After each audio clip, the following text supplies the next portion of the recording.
Most people think getting rich fixes everything with your family. It doesn't. It just changes who's protecting who. The moment your net worth crosses from 6 figures into 9, something shifts that nobody warns you about. Your parents stop being the people who shield you from the world. They become your peers. And eventually, quietly, sometimes without either of you noticing the exact moment it happened, they become the ones who need you to shield them. Same 2 people, same house you grew up in, same voice on the phone. But the relationship rebuilds itself from scratch every single time the number changes. And it takes you years to even notice it's happening, because it never happens all at once. It happens one dinner, one phone call, one favor at a time, until one day, you look up and realize you are not being raised by these people anymore. You are, in some quiet way, raising them. Nobody hands you a manual for this.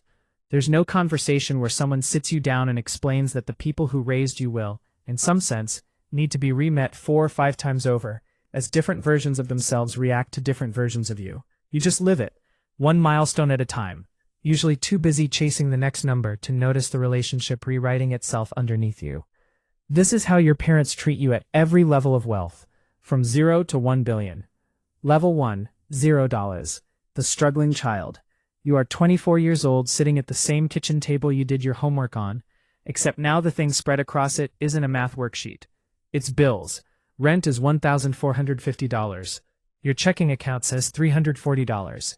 Your mother is holding the cable bill like it personally betrayed her, and your father hasn't looked up from his coffee in 4 minutes. This is the level where your parents see you as a project that hasn't been finished yet. They love you. That part has never been in question. But love at this level comes wrapped in worry, and worry comes out sounding like interrogation. Have you talked to the Patel's son? He just made manager at the bank. Maybe you should look at the postal service.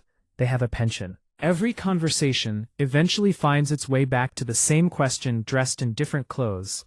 When are you going to be stable? Stable is the operative word. Not happy, not fulfilled. Stable. Because stable is something they can explain to their friends at church, at the salon, in the family group chat that somehow has 47 unread messages about a wedding 3 states away. Your father has a specific phone voice he uses when relatives ask about you. Upbeat, slightly too fast, the voice of a man buying himself time. She's figuring it out. He's between things right now. Phrases engineered to close a conversation, not open one. They don't trust your financial judgment, and to be fair, you haven't given them much reason to. You quit a job with benefits to try something. You talk about an opportunity your father privately describes to your mother, in the kitchen, after you've gone to bed, as a phase. When you mention crypto at dinner, he changes the subject the way people change the subject when someone brings up a cult they almost joined.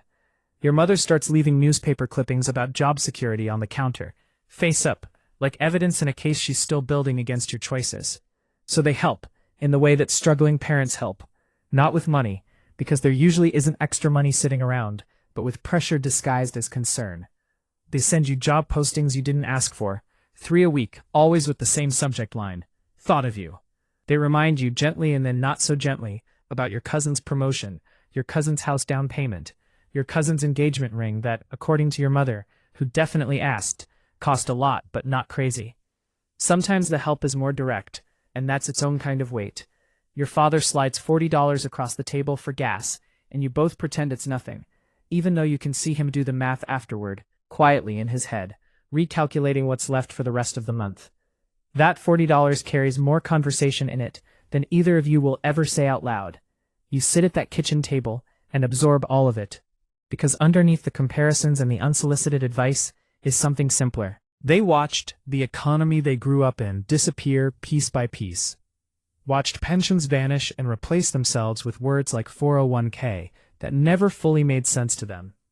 They don't know what a creator economy is, or what equity means, or why you'd rather build something risky than take something safe and small.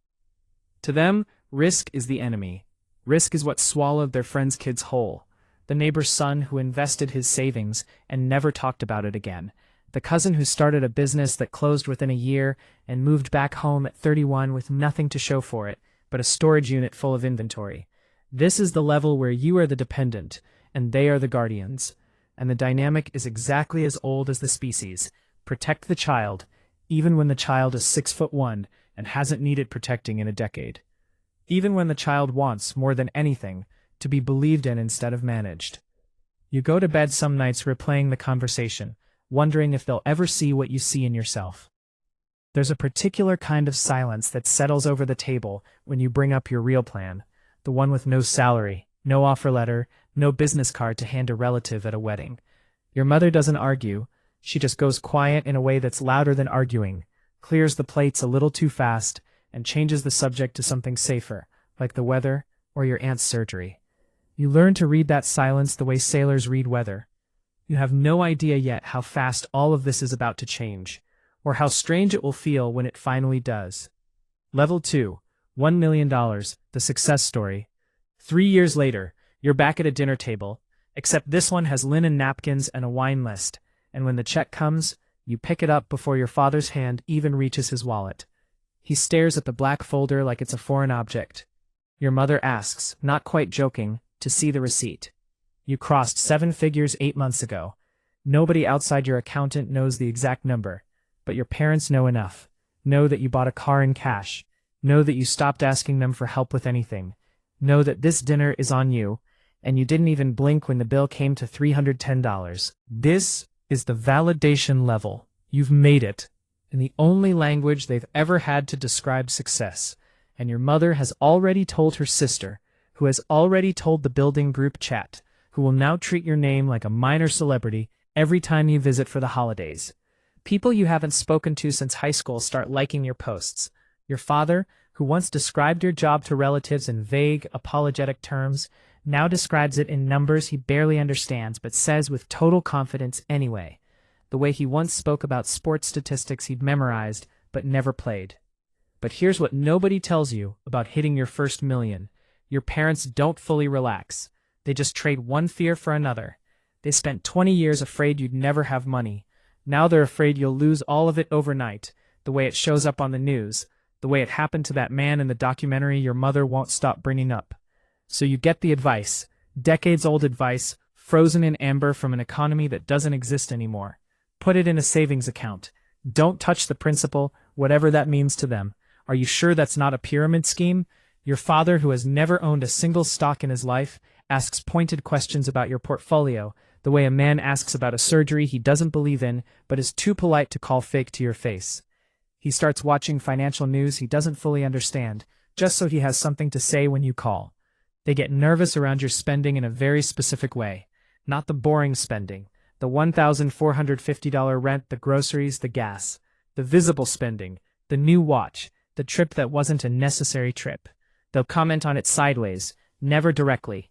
Must be nice, said with a smile that's 70% pride and 30% something closer to alarm. Your mother starts a new habit of texting, "Did you set anything aside this month?" every few weeks, like a soft recurring audit dressed up as small talk. Underneath it is something tender, if you look closely enough. They're proud. Genuinely, audibly proud. But pride and fear are sharing the same body now, and they haven't figured out yet which one gets to talk first. You're not their dependent anymore, but you're not quite their equal either. You're something new and slightly confusing to both of you. The success story they don't fully know how to hold. The receipt they still feel the need to check, just to make sure the math adds up to something real. It shows up in small, almost funny ways. Your father asks completely seriously whether you have enough insurance on the car you bought in cash, as if $1 million could vanish through a single uninsured fender bender. Your mother starts referring to your apartment as the investment, not because she understands real estate, but because the word makes her feel like she still has a stake in your decisions. You let her have it.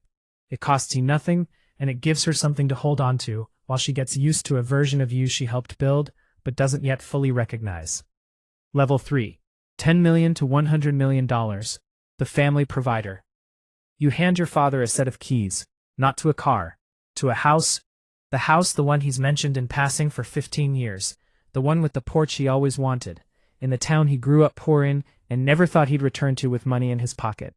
He doesn't say anything for almost 10 seconds. Your mother cries before he does. Somewhere between $10 and $100 million, the entire architecture of the relationship flips upside down without either of you scheduling the renovation. You are no longer the one being provided for. You are the provider. Their retirement, their healthcare, their just-in-case fund. It all runs through you now, whether anyone says it out loud or not. The group chat that used to be full of job postings is now full of you quietly asking your mother to send you her doctor's name so you can call the billing department yourself and make a problem disappear before she even has to worry about it.